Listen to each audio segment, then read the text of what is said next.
وصفتنا النهاردة أكلة بتفرح الكل والكل بيحبها ومفيش اختلاف عليها، بتلم العيلة والحبايب والصحاب. هتعمليها بإيدك ضامنة نظافتها بأبسط وأسهل طريقة. يلا نشوف هنعملها مع بعض ازاي. ازيكم عاملين ايه؟ اول حاجة نبدأ بسم الله. اول حاجة هبدأ بيها البصل، لان البصل بعد ما يتحمر هستخدم الزيت بتاعه بقية الوصفة كلها، فلازم ابتدي بيه. معايا حوالي كيلو الا ربع بصل، 4 بصلات كبار قطعتهم رفيع جوانح. هضيف ليهم معلقة نشا واقلبهم كويس قوي. تحمير البصل بيحتاج زيت غزير مقدوح كويس، ومش بنزل بكمية البصل كلها، بقسمها على مرتين او 3. لازم اتابعه واقلبه باستمرار عشان ما يتحرقش مني. عايزاه لونه ذهبي، مش عايزاه غامق، ومش عايزاه برضه فاتح عشان البصل ما يكونش ابيض ما اتحمرش كويس. فاحاول اطلعه ذهبي وسط عشان ما يمررش، لانه لو غمق هيمرر. هو بعد كده اما بيطلع بيكمل سواه.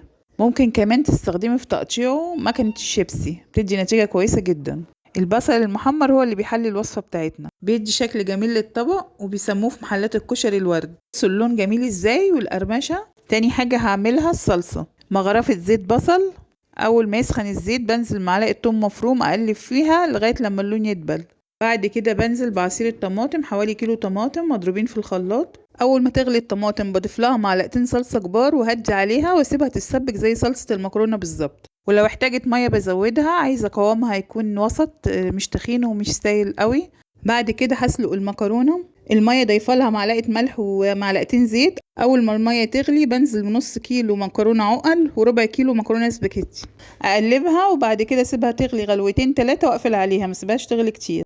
هلا على النار هنزل بمغرفة زيت بصل واضيف لها كوباية شعرية صغيرة. الشعرية حسب الرغبة، عايزة تزودي اكتر من كده ممكن تزودي. واحمر الشعرية كويس، وبعد ما احمر الشعرية انزل بكوبايتين عدس. العدس ده نقعاه حوالي ساعتين ومغسول ومتصفي كويس جدا. اشوحه مع الشعرية كويس لحد ما لون العدس يتغير، ده بيدي طعم حلو قوي للكشري. بعد كده بنزل بكوبايتين رز مغسولين كويس ومتصفيين، برضو اقلبهم كويس مع الشعرية والعدس. كوبايتين عدس وكوبايتين رز ونص كوباية شعرية، كده 4 كوبايات ونص. بحط لهم 4.5 مية، نار عالية. وبعد ما يتشرب بوطي النار. انا ما حمرتش الرز والعدس بصلة الاول، اكتفيت بزيت البصل، ضيفه لها فلفل اسود وكمون وتوم. بس بعد كده بضيف بصلة صغيرة وهي نية كده، بتدي طعم جميل قوي. طبعا الكشري ما بيحلاش الا بالحمص. في حلة على النار احط مية واضيف ليها بصل ني وطماطمية مبشورة وربع كيلو حمص. الحمص ده منقوع حوالي 6 ساعات، وبعد كده اتغسل كويس والصفى. بحط له البصل والطماطم، بيديله طعم جميل قوي. اول ما يغلي اهدي النار لغايه ما يستوي كويس. كمان اجمل حاجه بتحلي الكشري الدقه. حلة على النار هنزل بمغرفة زيت بصل كبيرة واضيف لها 10 فصوص توم مفرومين، اقلبهم لحد ما اللون يدبل. وبعد كده اول ما يدبل انزل بحوالي فنجان كبير خل. بعد كده بنزل بعصير 3 ليمونات حوالي ربع كوباية، معلقة ملح، معلقة كبيرة كمون، معلقة صغيرة كزبرة، معلقة صغيرة فلفل اسود. كمان بضيف لهم مغرفتين من مية الحمص بصفيهم، بتدي طعم حلو قوي. بعد كده بضيف مية حوالي كوبايتين، بحط الملح المظبوط. وبعد ما تغلي كويس بطفي النار وبقدمها سخنة او باردة. فاضل اجمل حاجة شطة الزيت. في حلة على النار بنزل مغرفتين زيت بصل ومعلقتين شطة كبار، اقلبهم كويس، احمرهم لغاية لما اللون يتغير، لحد ما الشطة تتحمر ولونها يتغير. بعد كده بضيف ليها معلقتين من صلصة الكشري اللي انا عملتها. كده خلاص المكونات كلها كاملة معايا. نبتدي نغرف. طبعا تقديم الطبق يرجع لك حسب رغبتك، ممكن تحطي المكرونة الاول، ممكن تحطي العدس والرز الاول.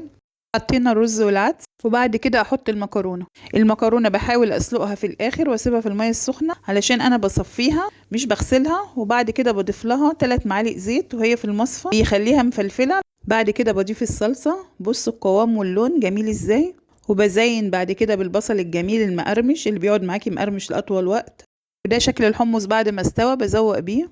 وطبعا الدقه والشطه حسب الرغبه، يعني يفضل ان انت تقدميهم مع الاكل كل حاجه لوحدها. مش قادرة اوصف لكم الطعم عامل ازاي ولا الريحة. كده تقدري تقدمي لأسرتك اجمل اكلة من ايدك بانضف مكونات. تعزمي عليه الحبايب. لو عجبتكم الوصفة لايك وشير على الفيسبوك، ولو موجودين على اليوتيوب فعلوا الجرس وسبسكرايب للقناة عشان يوصل لكم كل جديد. ودايما معايا ومنوريني في سفرة شرقي.